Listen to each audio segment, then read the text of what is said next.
Welcome to the Private School Leader Podcast, where private school leaders learn how to thrive and not just survive as they serve and lead their schools. I strongly believe that it is possible to have a long and happy and fulfilling career as a private school leader. And my passion is to help you figure out exactly how to do just that, right here on the Private School Leader Podcast. And I'm your host, Mark Minkus.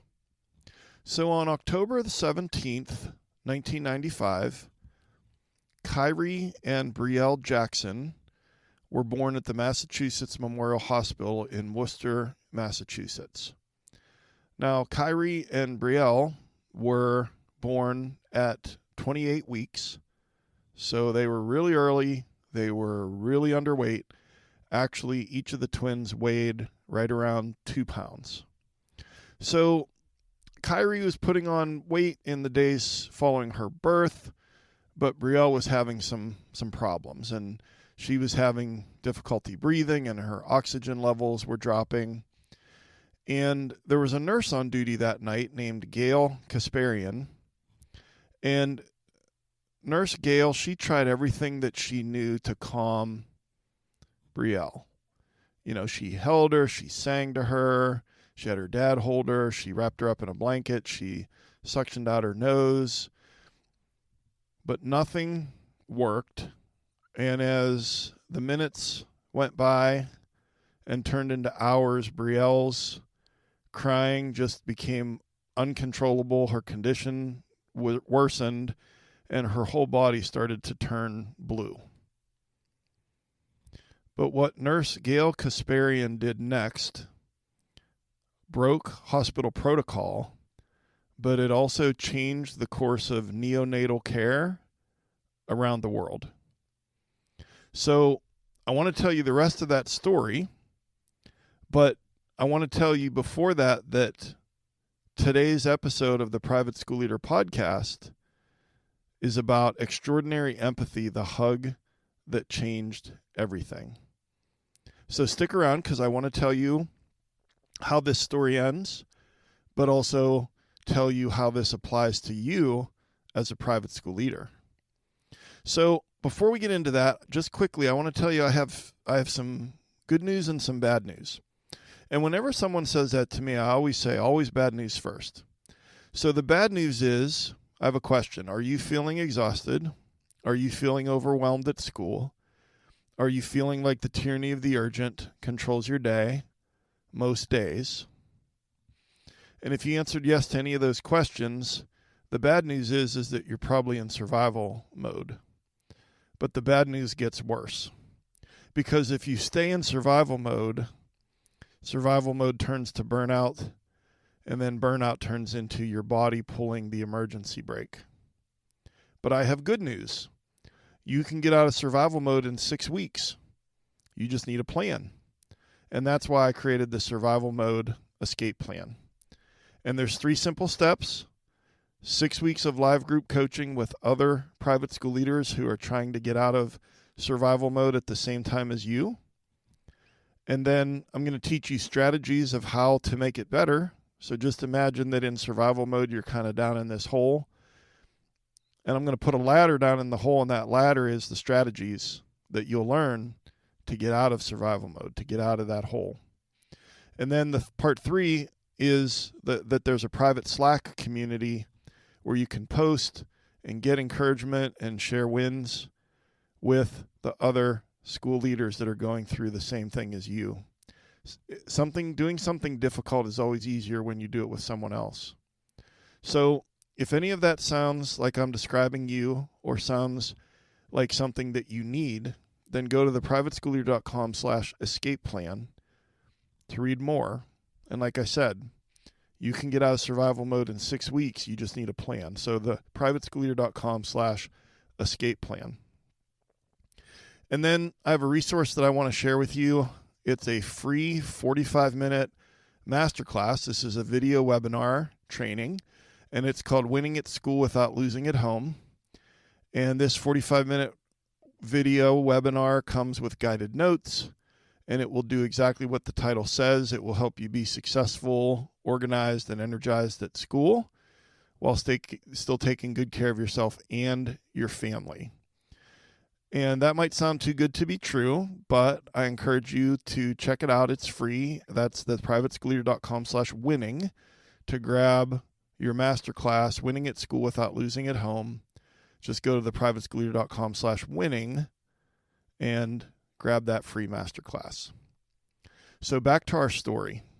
So Brielle, her body's turning blue. Nurse Gayle Kasparian has tried everything, every trick in the book. But she follows her intuition and she goes against hospital protocol. And she gets permission from the parents.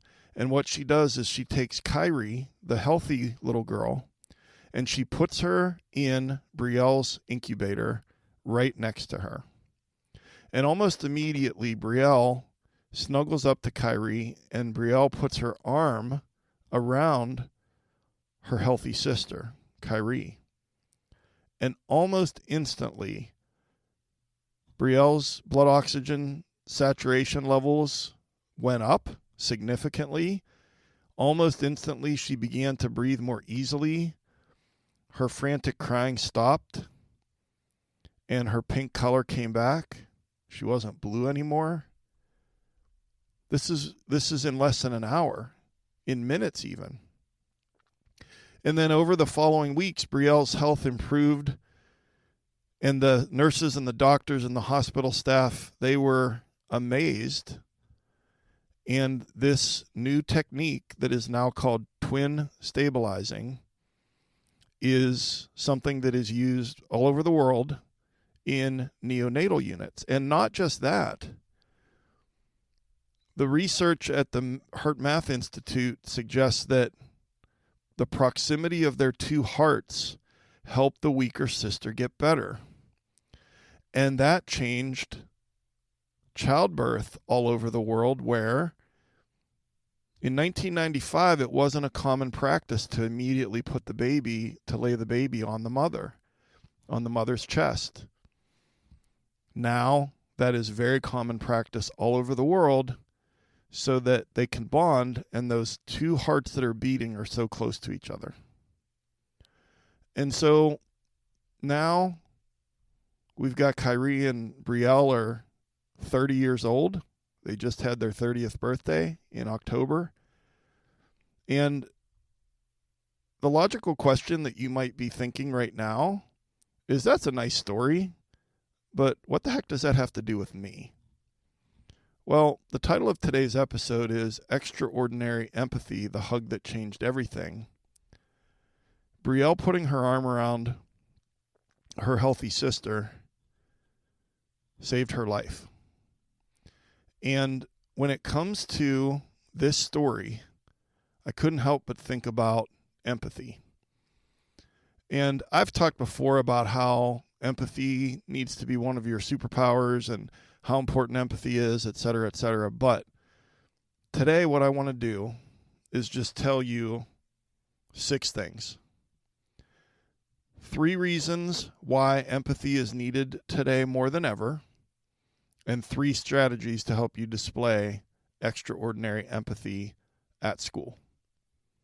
So I really, really strongly believe that empathy is needed today more than ever, more than at any point in time in your career. Really, I think maybe even in any point in time in human history. But I'll give you 3 reasons why I believe this is so important right now. Reason number 1 is that empathy is human. Empathy is human. You know, in the town where I live, we have an oldie station. I kind of get annoyed with their definition of oldies, because now they're playing stuff used to be, stuff from the 60s and 70s. Now they're playing stuff from the 90s. But regardless, this oldie station, when they go to a commercial, they say 3WS, 100% human. When they come back from a commercial, they say 3WS, 100% human. And that means that the DJs, the people talking, are human beings. It's not AI. And, I mentioned this a ways back on one episode where, I take every episode and I then post it to YouTube. And when you post to YouTube, probably about 4 or 5 months ago, they started having 2 new questions that were default questions. And you had to answer them or you couldn't post the video. And the questions were about, is this representing something that's not real? Do you have a human in this video that isn't really a human? That's a new question because AI and deepfake technology and all of the things that go along with that have become much more accessible, much more sophisticated. And one more example of that, a couple weeks ago, I was ordering pizza to go pick it up. This was at a national pizza chain. I won't call them out. I have the phone on speaker so that my wife can hear the person talking and so that she can tell me what topping she wants on the pizza. And so I'm talking to this person and I'm asking questions and answering questions, et cetera, et cetera. And then when I hang up, I said to my wife, that was AI, that wasn't a real person, right? And she couldn't believe it. But this AI voice that sounded very human, if I didn't answer a question just correct certain way, or if I asked a question, she would take me down this path where then the AI could answer the question or could answer my question or could give me the correct information. And so we are in an age where it is becoming increasingly difficult to know what's real. And as AI increases, people are craving human connection more than ever before.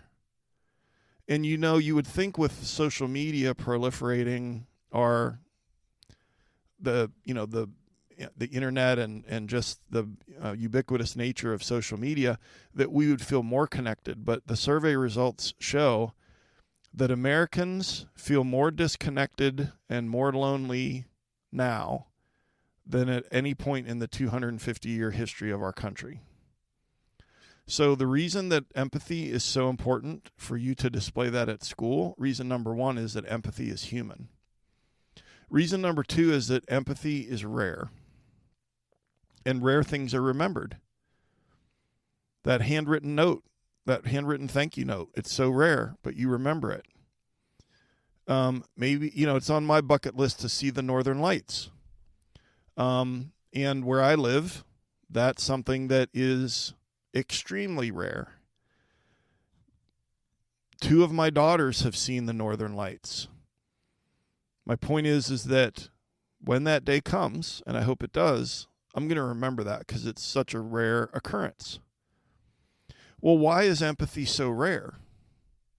Well, I think that some of it is just the polarization of America and how we've devolved into this where it's not really a conversation anymore, but it's more about being right and more about not even necessarily making a case for what you think or what you believe, but just really it's about tearing down the other person. And whether that's on, podcasts or on social media comments or on YouTube or on, TV news shows, we've got a polarized country. And then I think that more and more people are putting up their protective walls to kind of guard their heart, to protect their heart. And it's just becoming more and more difficult to trust. It's becoming more and more difficult to be vulnerable and to open up and to be authentic. And so empathy is rare, but rare things are remembered. And then reason number 3 why I think that empathy is more important now than ever before for you to display at school is because empathy builds trust. And I have a quote here from John Maxwell. He said, "Character makes trust possible, and trust is the foundation of leadership." Character makes trust possible, and trust is the foundation of leadership. And so many things come from you having built trust with teachers and parents and students. Better relationships in general, higher teacher morale, a better culture at your school, higher teacher retention rates, higher student retention rates, more school spirit, more of an ability for you to give honest feedback, and the list goes on. I just think that so many things that are desirable traits in or desirable descriptors of our school, things that we want for our school, that trust is sort of the foundation for those things. And empathy builds trust. So the 3 reasons why I think that empathy is needed now more than ever. Number 1, empathy is human. Number 2, empathy is rare. And number 3, empathy builds trust. But as you know, on this podcast, we are all about strategies and taking action. And so I want to give you 3 strategies to help you display extraordinary empathy. Strategy number 1 is to slow down.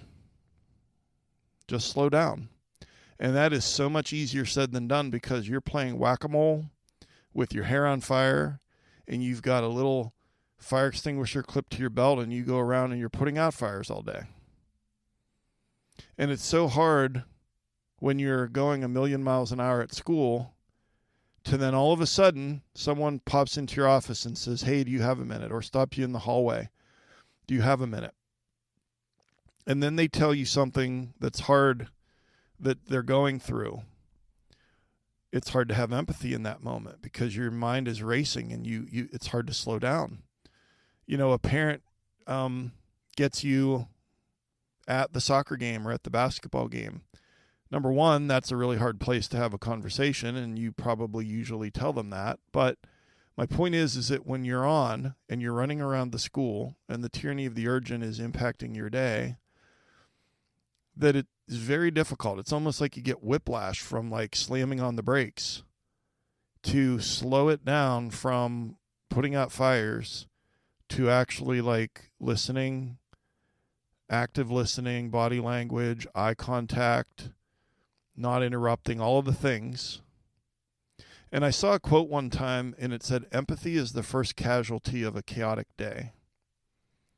Empathy is the first casualty of a chaotic day. I really think that's true. It's been true for me. Is that the more the day, the more chaotic the day, the less empathy I have, because the less time I have, and the less my ability, I don't have the ability to slow down. So I also want to just shine a light on something is that sometimes the thing that makes us really good at our jobs is also something that makes it hard to display empathy. And so we have this bias towards problem solving and bias towards expediting things, getting things done quickly, on to the next thing, what's next. That helps us to be really good at our job, but that also leads to us listening with the intent to respond. And listening with the intent to respond is not empathic listening, because it's really difficult for our brains to do more than one thing at a time and do them well. So if you're listening and you're formulating the response and you're solving the problem, we're not really listening with empathy. And I'll give you a strategy in a moment to help you slow down. But the one last thing that I'll say is that when you are listening, when you're trying to slow down, it's really important that you don't interrupt. When that person starts talking, if you're giving them the space to speak, is to not interrupt. It's going to feel like a long time. It's really usually much shorter than how many minutes it feels like is longer than how many minutes it actually is. But strategy number 1 is to slow down. Strategy number 2 is to say 3 little words. And episode 29, and I will link it in the show notes. The show notes can be found at theprivateschoolyear.com/episode 177. Episode 29 is called The 3 Little Words That Will Change the Way You Lead. And those 3 little words are, first of all. And I used to have a problem where I did not listen with empathy. I used to have a big problem where I was almost always listening with the intent to respond. And I figured out that if I led with 3 words, first of all, that would cause me to slow down. It would cause me to listen with empathy, because logically, right after I say, first of all, I'm going to say, well, first of all, that sounds really frustrating. And I could see why Jacob would be frustrated if he comes to every practice and never gets into a basketball game. Or if I'm talking to a teacher and I could say, well, I could see, that sounds, first of all, that sounds really frustrating, and I could see why that would be upsetting to you if you felt like your colleague, disrespected you in that way. So if I'm going to say, first of all, when they're done talking, when they're done sharing, when they're done venting, when they're done complaining, then I have to have something to say after those 3 words. And so I'm listening empathically, because what I want to do when I open my mouth is I want to validate their feelings and acknowledge their concerns. Validate their feelings and acknowledge their concerns. And I'm just going to pause here for a second, and I'm going to say that over 33 years of my career as a private school leader, probably thousands of meetings in those 33 years, that towards the end of my career, I got really good at just slowing down, listening, and not interrupting, kind of letting them run out of steam, and then saying, first of all, and validating their feelings and acknowledging their concerns. I would say in 95% of the cases when I did that, the person felt better and the meeting went better than expected, because what I just described is so rare. Do you know how many people interrupt you when you're trying to talk? How many people talk over you? How many people that you talk to do not validate your feelings and do not acknowledge your concerns? And I realize that as a private school leader, almost always it's us that's doing that for others. But it is really rare for people to feel heard and to feel seen. And that was something that was very, very common that people would say to me after a meeting, is I feel like you heard me. I feel seen. And so again, the strategy is to slow down, active listening body language, don't interrupt, 3 little words first of all, and then validate their feelings and acknowledge their concerns. I'm not saying that you agree with their concerns. They may be asking you to change the grade on the science test in 8th grade science. And they're all upset about how hard the test was and that the study guide, they should have had more time to study, blah, blah, blah, blah, blah. You're not going to change the grade. You're not going to agree with them that you should change the grade. But you can listen and you can validate their feelings and acknowledge their concerns.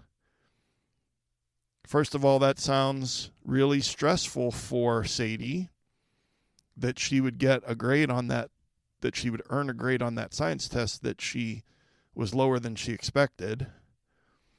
And I acknowledge that you're unhappy about the study guide and the length of time that they spent studying in class, but I can assure you that Sadie's a great student. She's very resilient. Mrs. Jones is an outstanding science teacher, and we're going to work together to make sure that Sadie, has confidence in herself as a science student, so on and so forth. Okay, you see what I did there. So the 3 strategies, number 1 is to slow down. Number 2 is to say 3 little words. And then number 3 is to put yourself in the chair. Put yourself in their chair.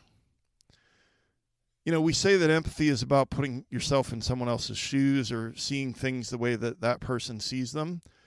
And sometimes that person, if they're in a chair, let's say at a table or across from your desk, and you literally pretend that you are that person sitting in that chair, looking back at you, what are they feeling? What are they anxious about? What are they upset about?